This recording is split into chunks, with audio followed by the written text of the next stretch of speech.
మూషికము వచ్చి బోనులోకి చిక్కునట్టులా నీవు మాకు చిక్కితివి. ఇచ్చట నుంచి నీవు తప్పించుకునుట కల్లా నాసికము తప్పినది.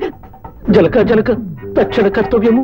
ఒరే కొడక, ఈ సీక్రెట్ ప్లేస్ నాగరాజుకు తెలుసు కనుక తప్పించుకుని తను ఇక్కడికి వస్తాడు, లేదా ఎక్కడి నుంచైనా ఫోన్ అయినా చేస్తాడు.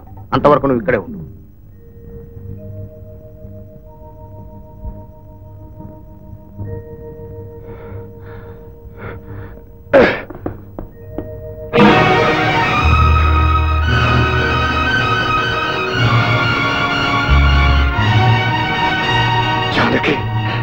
మీరా? అవును, నేనే జానకి, నేనే. ఏమిటండి, ఏమిటిదంతా? ఏం జరిగింది? జానకి, చెడు సావాసాలు పట్టడం వల్ల వచ్చే కష్టం నష్టం ఏమిటన్నది ఇప్పుడు తెలుస్తోంది. ఒక్కసారి దుర్మార్గులతో కలిశాక మళ్లీ బయటపడడం అసాధ్యం అని ఇప్పుడు అర్థమవుతుంది. జానకి, నా శత్రువులు నా ప్రాణం తీయాలని వెంటపడ్డారు. నన్ను కాపాడి ఆశ్రయించాను. రండి, లోపలికి రండి. జానకి, మళ్లీ మనల్ని కలపటానికి ఆ భగవంతుడే నన్ను ఇక్కడికి తీసుకొచ్చి ఉంటాడు. గతంలో మీ పట్ల ఎంతో దుర్మార్గంగా ప్రవర్తించాను.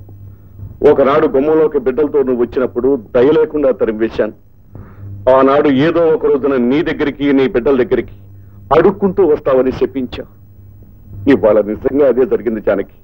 చిక్కుల్లో ఇరుక్కుని నీ నీడలోకి, నీ పాదాల దగ్గరికి వచ్చి పడ్డాను.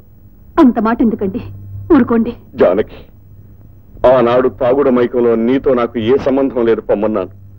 నిజానికి ఆనాటి నుంచి నాకు మనశ్శాంతి కరువైపోయింది. అనుక్షణం పశ్చాత్తాపంతో కుమిలిపోతూ బ్రతుకుతున్నాను. జానకి, నన్ను క్షమించమని అడిగే అర్హత నాకు లేకపోవచ్చు, కానీ క్షమించే మంచి మనసు నీకుంది. అందుకే చేతులు జోడించి అర్థిస్తున్నాను. నన్ను క్షమించు జానకి, క్షమించు. ఎంత మాట అండి, నన్ను చేతులు జోడించి అడగటం ఏమిటండి? భర్త ఎలాంటి వాడైనా భార్య ఎప్పుడూ అతన్ని క్షమిస్తుంది, గుండెల్లో దాచుకుంటుంది. ఎందుకో తెలుసా? ఆమె నుదుట బొట్టుగా నిలిచే దైవం ఆయనే కనుక. జానకి, జానకి, నువ్వు నిజంగా స్త్రీ జాతికి ఆదర్శమూర్తివి. నువ్వు దైవంగా భావించే నా రక్తంతో నీ నుదుట బొట్టు పెడతాను.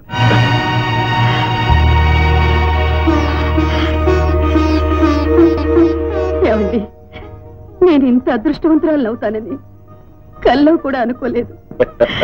జానకి, నా ఇద్దరు కొడుకులు ఎక్కడ? వాళ్ళని చూడాలని ఎంతో కాలం నుంచి తహతహలాడుతున్నాను. పసివాళ్లుగా ఉన్నప్పుడే విధి ఒకడిని నా నుంచి దూరం చేసింది. రెండో వాడు అమ్మా అడుగు. ఎవడో ఒక దుర్మార్గుడి కారణంగా వాడి చూపు పోయింది. ఆ మనిషి ఎవడో నా ముందుకొస్తే వాడి ప్రాణం తీస్తాను. అన్నయ్య. అమ్మా, ఎవరితో మాట్లాడుతున్నావు? బాబు సత్యం. వచ్చింది ఎవరో తెలుసా? ఎవరమ్మా? మీ నాన్నగారు బాబు. నాన్నగారా?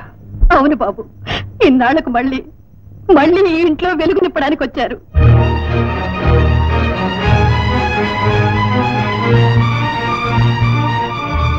అమ్మా, ఆయన్ని తక్షణం ఇక్కడి నుంచి వెళ్ళిపోమని చెప్పు.